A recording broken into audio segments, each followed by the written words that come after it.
Olá, tudo bem com vocês? Dando continuidade, então, eu falei lá no vídeo zero, né? Eu disse lá no vídeo zero para você alguma coisa sobre ética, alguma coisa sobre moral e também falei para você algumas características da banca. Gente, só que tome cuidado. O fato de eu falar que a banca se comporta daquela maneira não quer dizer que vai ser sempre assim, né? Eu já vi vários professores de concurso público falando, não, a banca sempre é assim. Nada é absoluto no nossa vivência, no nosso mundo. Nada é absoluto. Então a banca um dia pode mudar. E aqui eu quero te chamar a atenção. Então, eu pedi para você, por gentileza, com o maior amor e carinho, que você desse uma lida. E você tem que dar uma lida. E é lógico que você pode estar acompanhando essa aula com um tablet do lado, um celular do lado, só observando, só lendo e não fazer nenhuma anotação. E você pode estar falando assim para mim, prof, faz muito tempo que eu não escrevo. E eu diria para você que aí é um pecado mortal, porque quando nós escrevemos alguma coisa, principalmente em matéria de estudo, há uma retenção do conteúdo de pelo menos 70%. Lógico, isso é comprovado. Então vamos fazer o seguinte.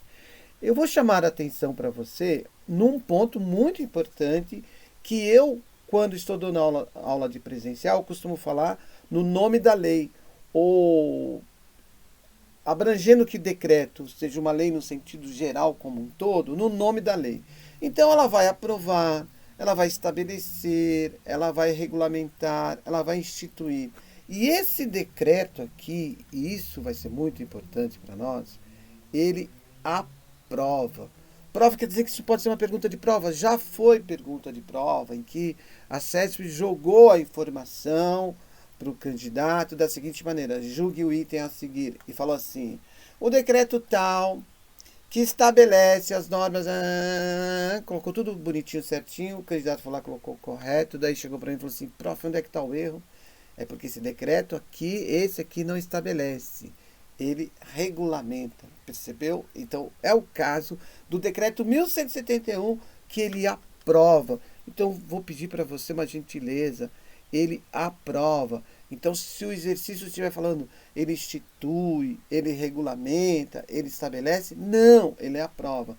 E você vai ter que lembrar, por isso tua matéria de direito administrativo está no edital, que quando se fala em decreto, eu falo num ato administrativo.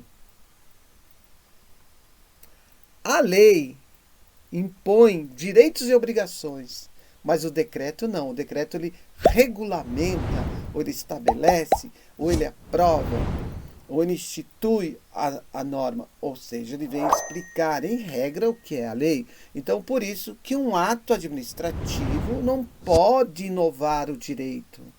Percebeu? A lei pode. Então, por isso que chefe de executivo, seja estadual, municipal ou federal, quando faz um decreto, não pode chegar para você que falou assim: pô, eu fiz uma lei. Não fez uma lei, fez um decreto.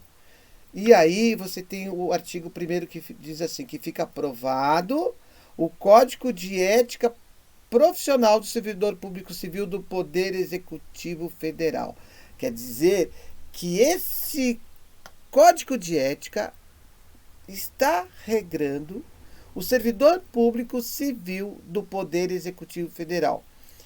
Então ele não está falando do Poder Legislativo Federal, do Poder Judiciário Federal, ou estadual, ou municipal. Não, ele está falando do Executivo Federal. Não, não quer dizer que ele não pode ser usado como orientação pelo aquele governador do estado, ou pelo aquele prefeito, que às vezes só reescreve esse código de ética. Mas nós estamos estudando esse código de ética do Poder Executivo Federal. E aqui vai dizer que os órgãos e as entidades da administração pública, seja ela direta, seja ela indireta, vão implementar isso em 60 dias, as providências necessárias à plena vigência do Código de Ética, inclusive mediante a constituição da respectiva comissão de ética. E aqui você vai lembrar que esse Código de Ética, vai falar dessa comissão de ética, que é formada por 3 servidores ou 3 empregados titulares de cargo efetivo, ocupado por concurso público ou emprego. Então, aquele que é regido no Banco do Brasil, Caixa Econômica é CLT, por isso que fala emprego e não servidor. Servidor, quando falamos em servidor, o que rege ele é um estatuto. Então, grave isso. A comissão de ética será comunicada à Secretaria da Administração Pública Federal da Presidência da República com a indicação dos respectivos membros titulares e suplentes. Então, vamos lembrar que essa comissão de ética, ela está vinculada à Secretaria da Presidência da República e não ao presidente da República, que já foi cobrado. A comissão de ética responde ao presidente, não, responde à Secretaria Executiva do Poder Executivo Federal, certo? E vamos então para esse código de ética, que vai nos apresentar um anexo, onde ele vai estar falando das regras deontológicas no capítulo 1, seção 1. Regras deontológicas. Deontologia é o estudo das regras ou estudo das normas que regem uma determinada categoria. Então, toda categoria profissional tem suas regras deontológicas que regem, disciplinam o comportamento e a conduta daquele profissional diante daquela profissão a qual ele está vinculado. Por exemplo, tem lá os advogados, aí tem o Estatuto da Ordem. Então, o Estatuto da Ordem ali tem seus deveres, obrigações, seus princípios, valores ali colocados, e tem ali uma sequência de atos de qual eu devo, como advogado, observar. Ali estão as minhas regras deontológicas. Então, são normas, regras que disciplinam um comportamento ou uma conduta de uma determinada categoria profissional. Como o servidor público é elevado a uma categoria profissional, eu tenho o Código de Ética Profissional do Servidor Público Civil do Poder Executivo Federal. Aí diz assim para a gente. Vamos começar então a fazer algumas observações. Ele vai dizer que a dignidade, o decoro, o zelo, a eficácia e a consciência dos princípios morais. Então ele está dizendo lá, a dignidade, o trato com o outro, o decoro, o respeito, a honra, o zelo, o cuidado com toda a minha conduta, a eficácia, ou seja, a produção de efeito jurídico pelos atos que eu pratico. Sim, porque eu pratico os atos em nome da administração pública. Então não é a minha vontade que vai estar em pauta, e sim a vontade da administração pública. E quando você fala vontade da administração pública, lembre-se, é a vontade da lei, ou seja, a administração pública só pode praticar os atos embasados com base na lei. Por isso que o servidor público, ele confunde a vontade dele com a vontade da administração pública. E ele entende, às vezes, que a vontade dele sobrepõe a vontade da administração pública, o que está extremamente equivocado, porque daí ele está em improbidade administrativa. Ou ele entende que a vontade dele deve prevalecer em relação à vontade da administração pública, equivocadamente, porque também ele está colocado em improbidade administrativa. Então é muito comum ouvir, e eu estou gravando esse vídeo aqui no dia 5, hoje é 5, a eleição foi domingo, dia 2, segunda, terça, quarta, quinta, 3, 4, 5, 6. Estou gravando no dia 6 de outubro, então já passou o primeiro turno. É muito comum os políticos, aqueles que ocupam cargos públicos, como o presidente da República, ou como deputado, achar que a vontade dele deve prevalecer. Na verdade, eu vejo assim, que todo mundo que fosse se candidatar a presidente da República, governador, prefeito, vereador, deputado, senador, todo mundo deveria fazer como prova final uma prova de direito administrativo. E não alcançando a nota máxima, deveria fazer aula de direito administrativo. Então, dignidade, decoro, zelo, eficácia, consciência dos princípios morais são os primados maiores, são o que, em primeiro, deve nortear o servidor público, deve orientar o servidor público. Então, quando se fala em ética, eu, servidor público, na prática dos atos administrativos, e já que eu estou praticando atos em nome da administração pública, eu tenho que olhar a dignidade, tenho que olhar o decoro, tenho que olhar o zelo, tenho que olhar a eficácia e a consciência dos princípios morais. Então, isso é muito importante. Seja no exercício do cargo ou fora dele, quer dizer que fora dele também, fora da administração pública, quando eu estou na minha vida privada, eu também devo pautar a minha vida numa ética e numa ética pública. Não esquece desse detalhe para a prova, que esse inciso número 1, volte e meia cobrado, já que vai refletir o exercício de vocação do próprio poder estatal. Seus atos, comportamentos e atitudes serão direcionados para a preservação da honra e da tradição do serviço público. Seja a honra tanto de caráter objetiva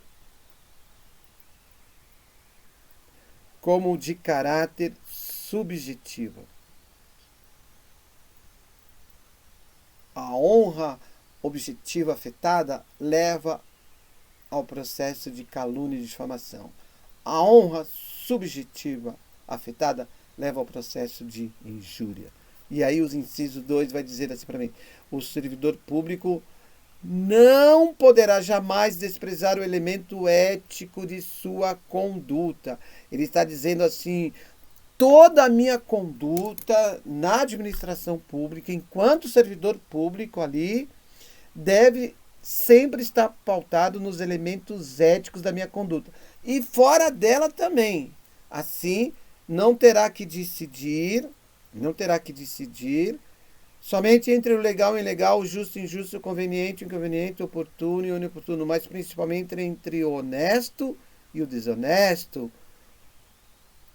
Aquilo contido nas regras do artigo 37, cabeça, que é a legalidade, impessoalidade, moralidade, publicidade e eficiência, nos princípios que orientam a administração pública, todos, eu canso de repetir, né? Todos os atos da administração pública têm que ser embasados na lei. Uma vez eu fui dar um curso de direito administrativo numa pequena cidade, que eu não vou falar, para 12 pessoas que tinham sido eleitas vereadoras. 3 deles eram formados em direito. Mas, pasmem, o fato de ser formado não quer dizer que conhece a matéria. Eu sei que quando eu acabei o curso, que era um curso de 3 horas de manhã, 3 horas da tarde, eles me pediram para eu dar mais um curso, porque eles se apaixonaram pelo direito administrativo. Você acredita? Que eles falaram assim que devia ser obrigatório, os mesmos vereadores. Hein? E o parágrafo 4º da Constituição Federal, do artigo 37, que vai falar no que eu vou chamar de improbidade administrativa. Por isso que quando você vai fazer a prova de ética no serviço público, eles não pegam apenas o que está no decreto 1171 ou no decreto 6.029, mas eles também pegam o que está na lei de improbidade administrativa 8.429 ou na lei que regula o servidor público perante a administração pública federal, quando ocupante de cargo público efetivo, que é a lei 8.112, por exemplo. E o que seria improbidade administrativa, não há um consenso na sua definição, mas há um parâmetro que a gente deve seguir, e isso é muito importante. Quando o indivíduo, o agente público, não respeita os princípios que orientam a administração pública, ele incorre no que nós chamamos de improbidade administrativa. O inciso 3 diz assim: a moralidade da administração pública não se limita à distinção entre o bem e o mal, devendo ser acrescida da ideia de que o fim é sempre o bem comum. Quando fala assim, que o fim é sempre o bem comum, o código de ética vai falar em bem comum, mas às vezes aparece a palavra interesse público. Então você, sem medo, pode usar como sinônimo. Bem comum ou interesse público é a mesma coisa, tá? É a mesma coisa. O fim sempre é o bem comum. O fim sempre é o interesse público.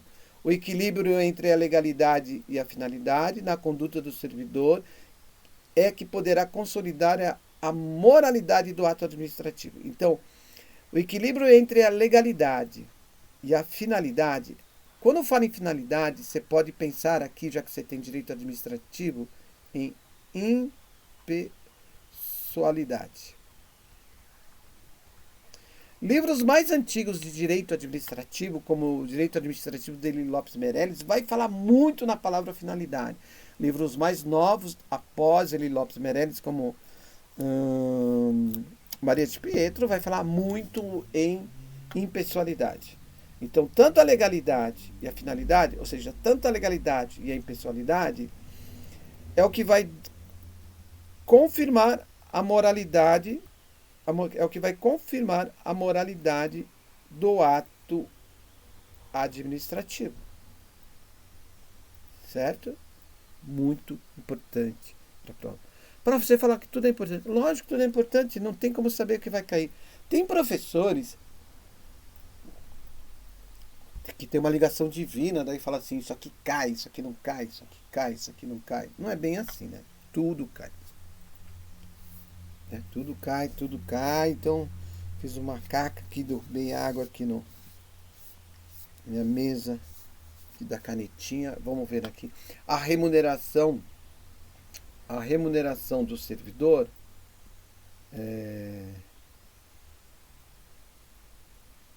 a remuneração do servidor público é custeada pelos tributos pagos direto ou indiretamente por todos, até por ele próprio, e por isso se exige como contrapartida que a moralidade administrativa se integre ao direito, no direito, como elemento indissociável de sua aplicação e de sua finalidade. Lembre-se de sua impessoalidade, erigindo-se como consequência em fator de legalidade. Sim, o que eu recebo como remuneração é o que está estabelecido em lei.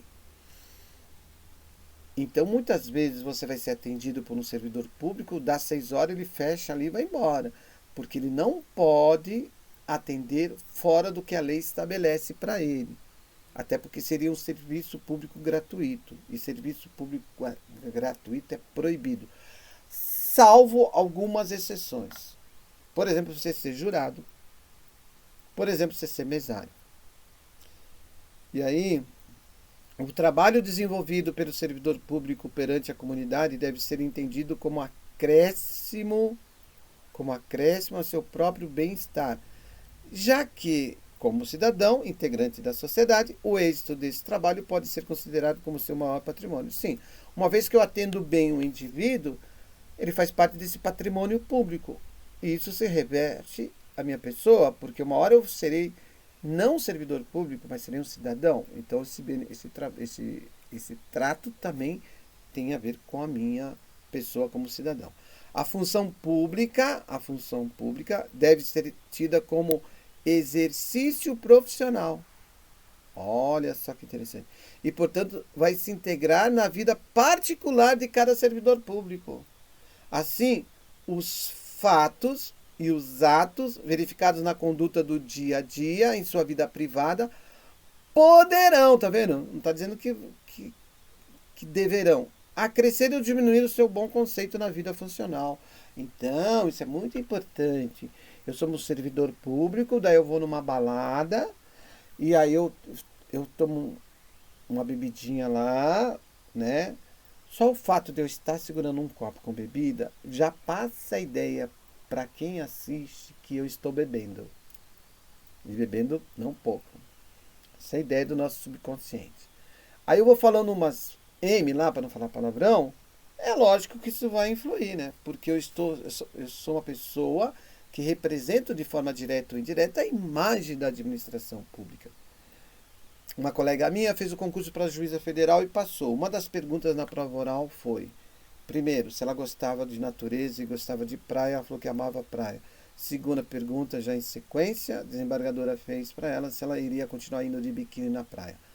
Mas o que a desembargadora queria saber é a resposta dessa minha colega, que disse que sim, mas que o comportamento dela sempre ia estar associado à imagem que ela estava levando no caso da administração pública. Viu que interessante? Salvo os casos de segurança nacional, e aqui é interessante, porque lembra que eu disse que a administração pública só pode praticar os atos conforme está na lei? Eu, cidadão, posso fazer qualquer coisa que não está na lei, me proibindo. Então, se eu pratico atos que podem se semelhar a atos terroristas, mas a lei não define o que é atos terroristas, eu não posso responder por atos terroristas. Você deve lembrar, antes da pandemia, que teve alguns protestos em algumas capitais, aí eu ia o pessoal de preto lá, pegava pedra, destruía porta de banco, destruía uma imagem histórica, tal, fazia essas coisas. Aí esse pessoal foi preso e foi enquadrado em atos terroristas, como prática de atos terroristas. Só que eles não responderam por atos terroristas, porque não tinha uma lei definindo o que era atos terroristas. Assim como eu preciso ter bem claro o que é segurança nacional. Tem que ter bem claro isso. Investigações policiais, interesse superior do Estado e da administração pública a serem preservados em processo previamente declarado sigiloso, nos termos da lei. Cuidado, a publicidade de um ato administrativo é regra. Então, a regra é que todo ato administrativo, e quando eu dou aula dessa matéria eu gosto de falar isso, a regra é que todo ato administrativo seja o quê? Público. Prof, mas você fala assim, ó, que todo ato administrativo, e o decreto é um ato administrativo, tem que ser público. Aí o presidente da República vai lá e coloca assim, que faz um decreto e coloca assim sob sigilo alguns atos administrativos que ele praticou por 500 anos. Pode isso? Bom, ele vai alegar seus motivos como chefe da nação e por uma questão de segurança pública e segurança nacional, ele vai alegar os fundamentos e vai decretar isso. Mas isso tem que ser analisado. Então, quando vem um próximo governo, mesmo que seja ele que fez o ato na legislatura passada, eu tenho uma nova legislatura, ele pode, então, analisar isso e reverter isso. Ou um outro governo vem e reverte. Porque a regra é, e você está vendo aqui, que todo ato administrativo tem que ser público. Até porque essa publicidade ela é requisito de eficácia e de moralidade. Moralidade administrativa, né? De moralidade. Então, todo ato administrativo é público. E todo ato administrativo tem requisito de eficácia e requisito de moralidade quando ele é público. Então, quando aquele ato não é público, esse requisito fica em suspensão. Certo? E eu posso também provocar o Poder Judiciário para isso, para que ele me diga se aquela publicidade do ato administrativo tem embasamento legal. Se não tiver, ele vai tirar a publicidade desse ato. Perceberam? Então isso é muito importante. Só lembre que todo ato administrativo é público e é requisito de eficácia e de moralidade. O inciso 8, ele diz assim para nós: toda pessoa tem direito à verdade. O que ele está dizendo com isso aqui? Que a administração pública e seus administradores públicos não podem mentir. Não podem mentir. Até porque os atos que ele está praticando em nome da administração pública. Então, toda pessoa tem direito à verdade. O servidor não pode omiti-la ou falseá-la, ainda que contrária aos interesses da própria pessoa interessada ou da administração pública. Aqui vai surgir a ideia, desse inciso 8, não sei se você vai lembrar, da transparência. É em cima desse ponto que começa, então, a se fazer uma legislatura, uma lei sobre a transparência. E logo que saiu essa lei sobre transparência, alguns órgãos da administração pública, você entrava lá para querer saber quanto que o cara ganhava, por exemplo. E alguns órgãos fizeram assim, ó, para você saber isso, você tinha que se cadastrar, colocar teu endereço e CPF. Então isso ficou uma forma de meio coação, sabe? Que não deixou você muito à vontade. Até porque aquele agente público, o nome está dizendo, é agente público. Quem paga ele somos nós, através dos nossos tributos. Então, é daqui que vai começar a surgir essa ideia da transparência de uma forma mais abrangente. Nenhum Estado pode crescer ou estabilizar-se sobre o poder corruptivo. E o poder corruptivo aqui é no sentido do hábito do erro, ou seja, em erro, da opressão da mentira, que sempre aniquilam até mesmo a dignidade humana, quanto mais a de uma nação. Então, ó, mentira. E a gente está cansado de ver isso pelos nossos dirigentes políticos. Está cansado, gente. A gente está cansado de ver isso, desses dirigentes políticos, às vezes, aparecer na televisão com a maior cara de pau e mentir, né? Então, isso daí, no mínimo, responde pelo Código de Ética. Aí ele vem no inciso 9 e fala assim: a cortesia, a boa vontade, o cuidado, o tempo dedicados ao serviço público caracterizam o esforço pela disciplina. Tratar mal uma pessoa que paga seus tributos, direto ou indiretamente, significa causar-lhe dano moral. Então aqui você já tem uma brecha que, se eu vou pagar meus tributos, ou eu pago os meus tributos e eu sou um cidadão, mesmo que eu não esteja pagando meus tributos, o servidor público tem a obrigação moral de me tratar bem, senão cabe um processo por dano moral. Da mesma forma, causar dano a qualquer bem pertencente ao patrimônio público, deteriorando por descuido ou má vontade, não constitui apenas uma ofensa ao equipamento e às instalações ao Estado, mas a todos os homens de boa vontade que dedicaram sua inteligência, seu tempo, suas esperanças, seus esforços para construí-los. Gente, eu vou contar uma história para vocês aqui. Um prefeito de uma cidade de Santa Catarina, ele não foi reeleito.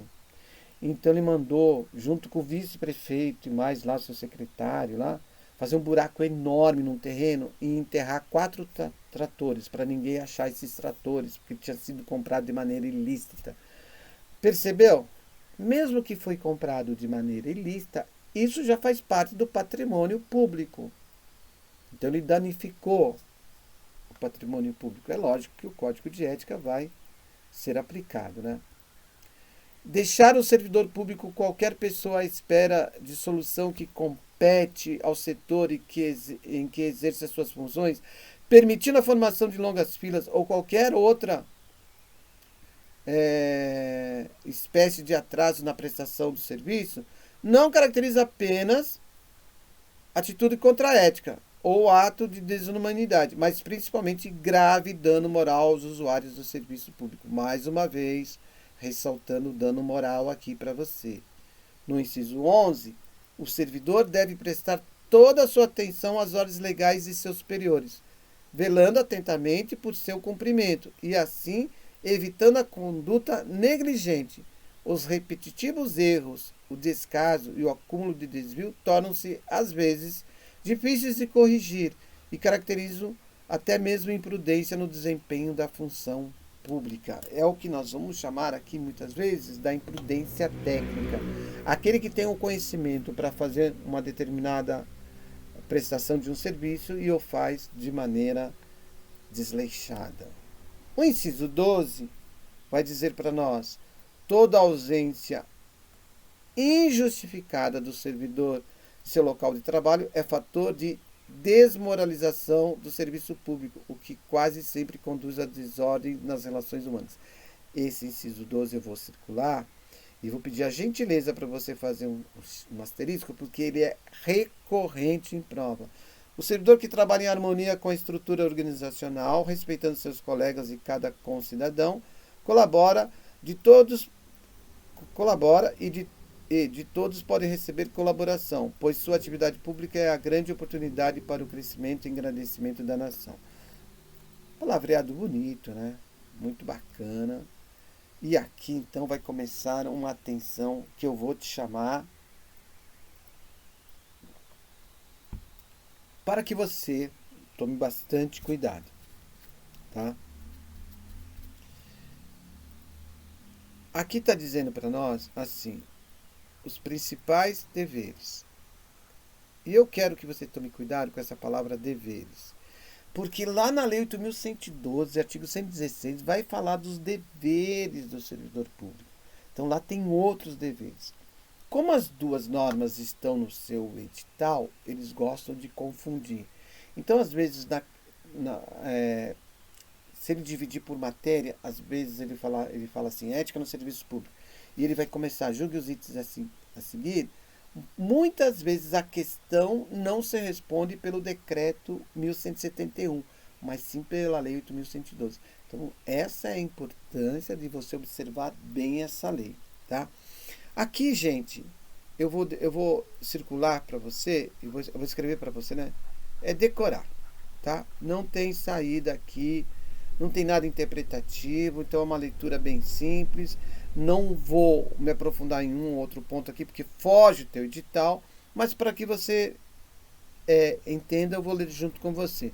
Desempenhar a tempo as atribuições do cargo, função emprego público de que seja titular, exercer suas atribuições com rapidez, perfeição, rendimento, pondo fim ou procurando prioritariamente resolver situações procrastinatórias, aquilo que empurra com a barriga, né? Principalmente diante de filas ou de qualquer outra espécie de atraso na prestação de serviços pelo setor em que exerce as suas atribuições, com o fim de evitar dano moral ao usuário. Formou fila, o serviço não está sendo eficiente. Essa é uma ideia implícita dentro do que é serviço público. A ideia é que não se forme filas. Se forma filas, algo não está sendo eficiente. Então é isso que o servidor público, assim como sua chefia, tem que estar sempre revisando para que essa fila vá diminuindo, deixando de existir.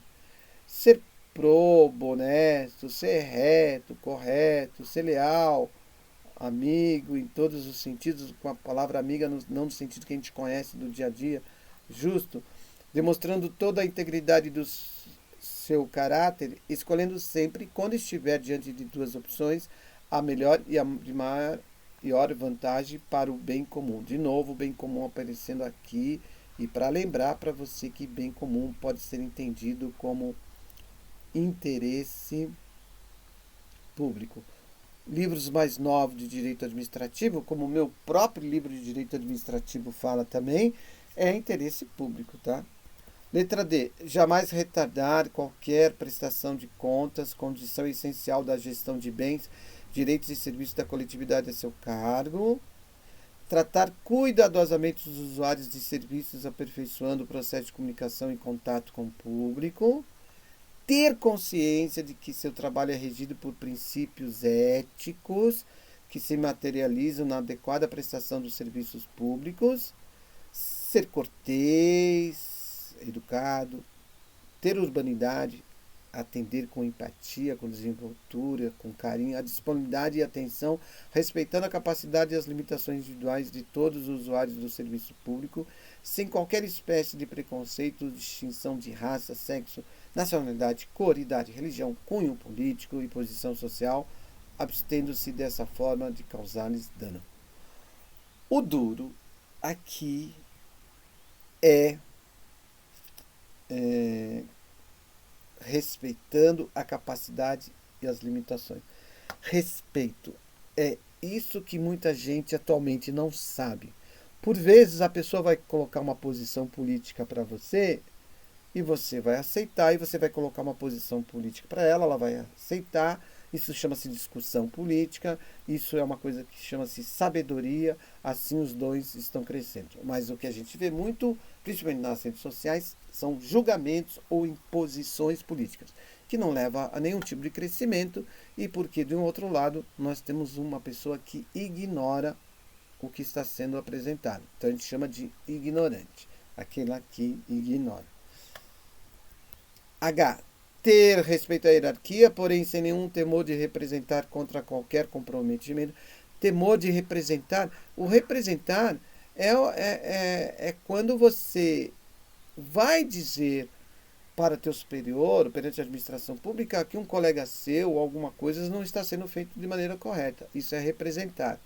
Resistir a todas as pressões de superiores hierárquicos, de contratantes, interessados e outros que visam obter quaisquer favores, benesses ou vantagens indevidas em decorrência de ações imorais, ilegais ou aéticas e denunciá-las.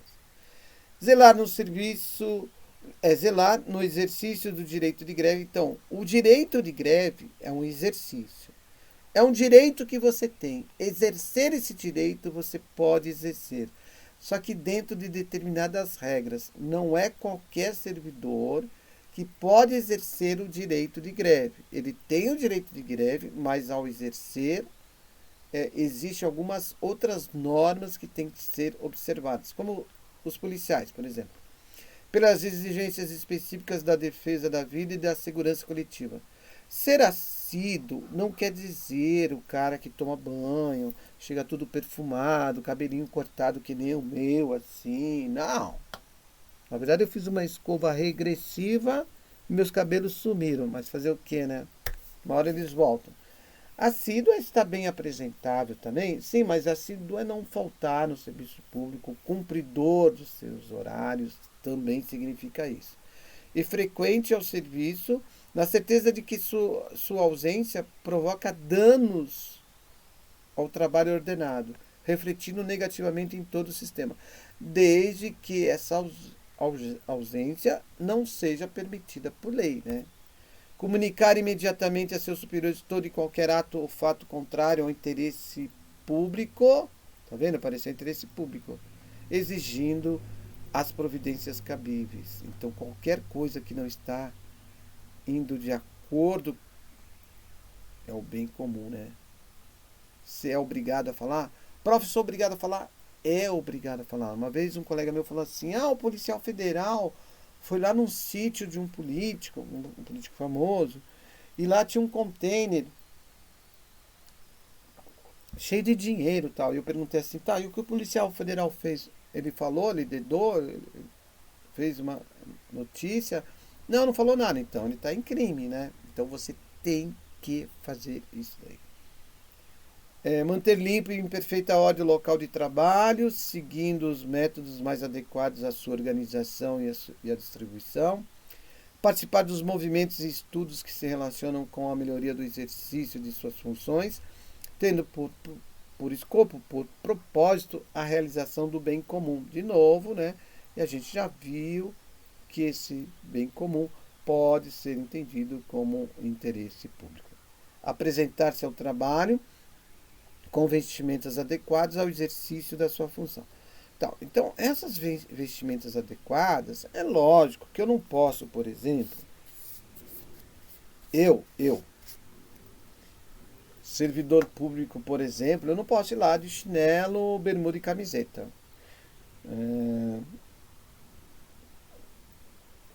Eu não posso. Por quê? Porque é uma regra de conduta que tem que ser observada. Ficou claro? Manter-se atualizado com as instruções, as normas de serviço e a legislação pertinentes ao órgão onde exerce suas funções. Cumprir, de acordo com as normas do serviço e as instruções superiores, as tarefas de seu cargo ou função, tanto quanto possível, com critério de segurança e rapidez, mantendo tudo sempre em boa ordem. Facilitar a fiscalização de todos os atos ou serviços por quem de direito, por aquele que tem o direito, né, de fazer isso. Exercer com estrita moderação as prerrogativas funcionais, que lhes sejam atribuídas, abstendo-se de fazê-lo contrariamente aos legítimos interesses dos usuários públicos, do serviço público e dos jurisdicionados administrativos.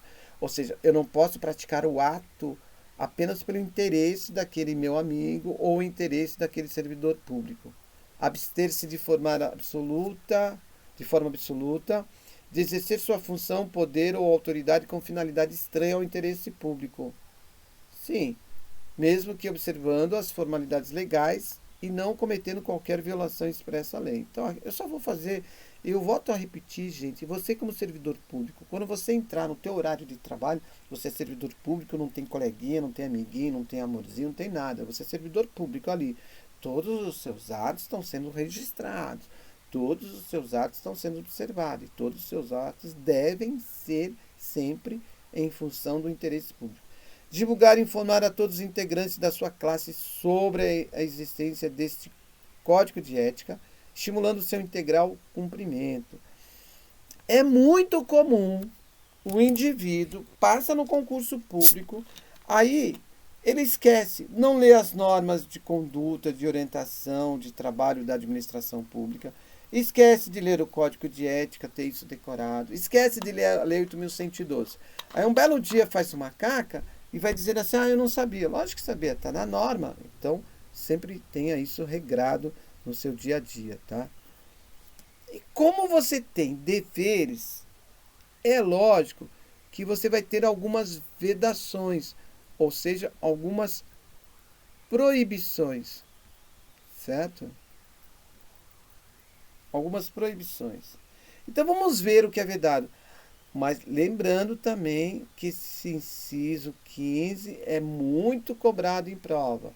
O uso do cargo ou função, facilidades, amizades, tempo, posição e influências para obter qualquer favorecimento para si ou para outro. Então, cuidado.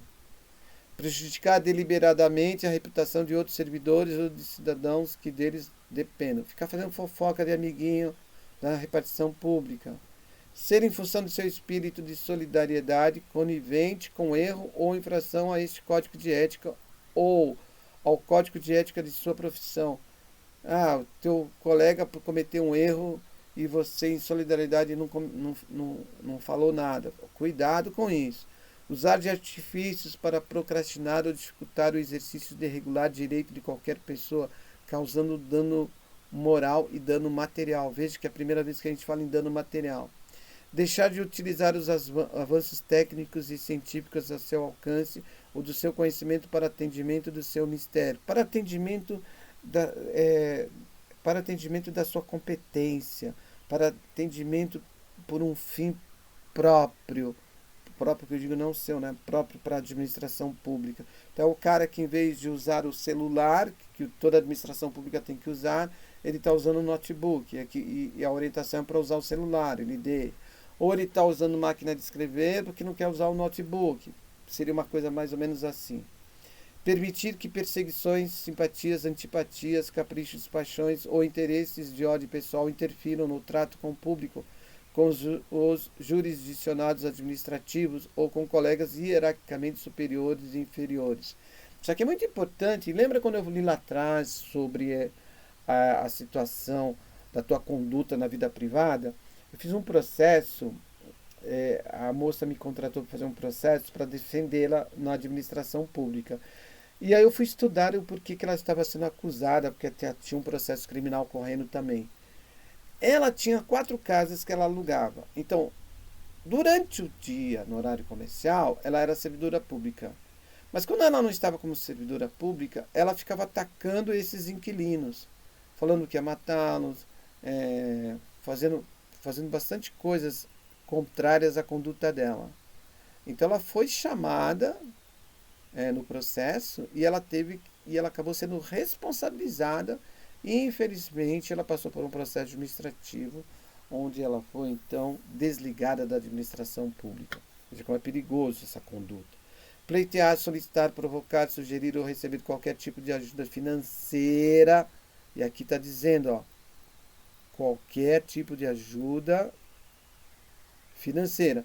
Gratificação, prêmio, comissão, doação, vantagem de qualquer espécie para si, familiares, Mas veja só, pessoa para o cumprimento da sua missão ou para influenciar outro servidor para o mesmo fim.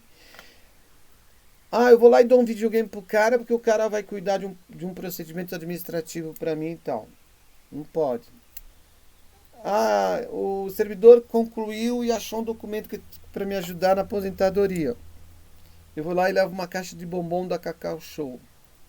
Não vejo por que não poderia aceitar essa caixa, uma vez que eu não ganhei a caixa para fazer o serviço, eu fiz o serviço, isso seria um agrado. A pessoa poderia se sentir até mesmo ofendida. Então isso aí tem que ser visto no trato do dia a dia, né? Mas o Código de Ética diz que não, cuidado, hein?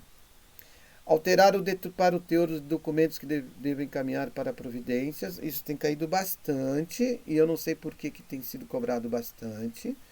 Iludir ou tentar iludir qualquer pessoa que necessite do atendimento em serviços públicos. Desviar o servidor público para atendimento a interesse particular. Eu pego lá o cara que é servidor público da prefeitura, que é motorista da prefeitura, aí eu pego ele para fazer uma coisa particular, pegar um carro e levar minha família a viajar de férias até um lugar. Então não pode. Retirar da repartição pública sem estar legalmente autorizado. Qualquer documento, livro ou bem pertencente ao patrimônio público. E aí a CESP invente. Pode o servidor público retirar um documento de uma repartição pública quando autorizado? Pode. É sem estar autorizado. Né? Fazer uso de informações privilegiadas obtidas no âmbito interno de seu serviço, em benefício próprio, de parentes, de amigos ou de terceiro. Apresentar-se embriagado no serviço ou fora dele de maneira habitual. Por exemplo, o cara vive embriagado fora do serviço. E aqui interessante, a administração pública, sabendo isso, aí vai incorrer no Código de Ética esse trato. Lembra da situação da vida privada? Mas será que a administração pública de cara já desliga ele? Não. Aí é que tá. Ela pode fazer um afastamento dele para ele fazer um tratamento, para só depois, na continuidade, se for necessário, desligá-lo. Dar o seu concurso a qualquer instituição que atente contra a moral, a honestidade ou dignidade da pessoa humana. Por exemplo, ele tem competência para praticar determinados atos e ele transfere esses atos para uma instituição. Não pode. Exercer atividade profissional aética ou ligar o seu nome a empreendimentos de cunho duvidoso. Então você tem que tomar muito cuidado com isso. Não é que ele não possa exercer uma atividade profissional paralela. Ele não pode exercer uma atividade que seja contrário à ética. Então isso é muito importante. E aí você vai cair aqui nessas situações das comissões de éticas. Esse ponto do capítulo 2, assim, ó, vou dar um toque para você. Esse capítulo 2, ele em muitos concursos até ali depois de 2015, 2016, ele começou a ficar fora, tá? Aí você tem 17, 18, 19, daí tem a pandemia, agora 2022. Eu acredito que a banca vai começar, não digo nesse concurso, pode ser que aconteça nesse concurso.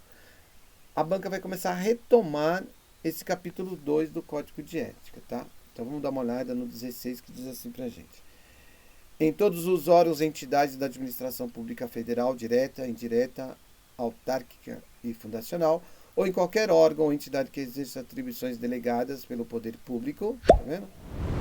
Deverá ser criada uma comissão de ética encarregada de orientar e aconselhar. Então, qual é a função da comissão de ética? É orientar e aconselhar. Então, se vier a pergunta para você no sentido, qual é a função da comissão de ética? Você fala orientar e aconselhar sobre a ética profissional do servidor, no tratamento com as pessoas e com o patrimônio público, competindo-lhe conhecer concretamente de imputação ou de procedimento suscetível à censura. Então, a única penalidade que é aplicada pela Comissão de Ética, com base no Código de Ética, é a censura. Gente, se eu tivesse que dizer para você, prof, me diz assim, de todo o conhecimento que você já teve dentro dessa matéria, qual a questão que mais foi corriqueira? A que mais foi corriqueira foi justamente essa, em que fala que a comissão de ética apreciou uma conduta do servidor e aplicou a pena de demissão ou de advertência. Não. A comissão de ética, ela tem como objetivo orientar e aconselhar a conduta do servidor público. Por que isso, gente? Porque eu, servidor público, estou debaixo de um conjunto de leis. Estou debaixo da Constituição Federal e estou debaixo de um conjunto de leis, estou conjunto debaixo de decretos, de normas, de regulamento, de resoluções, tudo ali dizendo como eu devo proceder e como eu não devo proceder. E pode ser que, de repente, uma norma a qual eu tenho que obedecer está dizendo tal coisa e uma outra norma que eu tenho que obedecer está dizendo tal coisa também e eu não estou entendendo o que é para fazer. Então eu posso procurar a comissão de ética para que me oriente e me aconselhe de que determinada maneira eu faça a minha conduta. Para isso serve a comissão de ética também. Não é só para avaliar se você transgrediu uma norma e vai receber a penalidade de censura, mas também é para orientar, para te aconselhar. Então você pode sim estar sempre recorrendo à comissão de ética. E o inciso 18 vai dizer assim para a gente: a comissão de ética incumbe fornecer aos organismos encarregados da execução do quadro de carreira dos servidores os registros sobre sua conduta ética, para o efeito de instruir e fundamentar promoções e para todos os demais procedimentos próprios da carreira do servidor público. Então, essa comissão de ética, ela também, além de orientar e aconselhar, ela vai fornecer aos órgãos públicos informações que vão pesar na vida profissional, na vida de servidor público do indivíduo, como promoções, por exemplo. E aí você tem o inciso 22, que diz assim, e esse é bem claro, né, para nós. A pena aplicável ao servidor público pela comissão de ética é a de censura.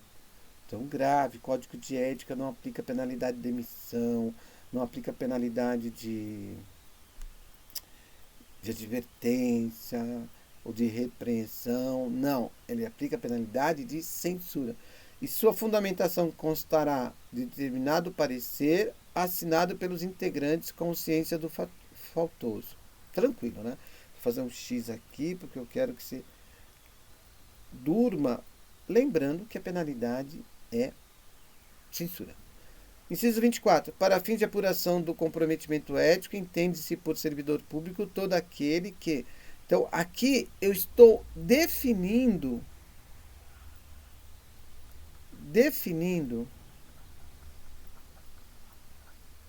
em relação ao Código de Ética, e isso é muito importante, o que é servidor público. Então, por força de lei, contrato, de qualquer ato jurídico, preste serviço de natureza permanente ou temporária ou excepcional, ainda que sem retribuição financeira, desde que ligado direto ou indiretamente a qualquer órgão do poder estatal, como as autarquias, as fundações públicas, as entidades paraestatais, as empresas públicas e as sociedades de economia mista, ou em qualquer setor onde prevaleça o interesse do Estado. Gente, e aqui eu quero te chamar a atenção. É muito importante que você saiba o que é servidor público para o Código de Ética. Veja, a Lei 8.112 vai dizer para você, a Lei 8.429 também vai dizer para você. Então, para cada norma, eu tenho aquela definição do que seria servidor público. Certo? Eu fiz uma leitura com você, passo a passo, para mostrar a importância e para dizer a você que você não pode deixar de fazer a prova sem ter lido com bastante cautela, bastante carinho esse decreto 1171, que aprova o Código de Ética Profissional do Servidor Público Civil do Poder Executivo Federal. Certo? Então vamos ficando por aqui. Bons estudos. Até nossa próxima aula. Tchau, tchau.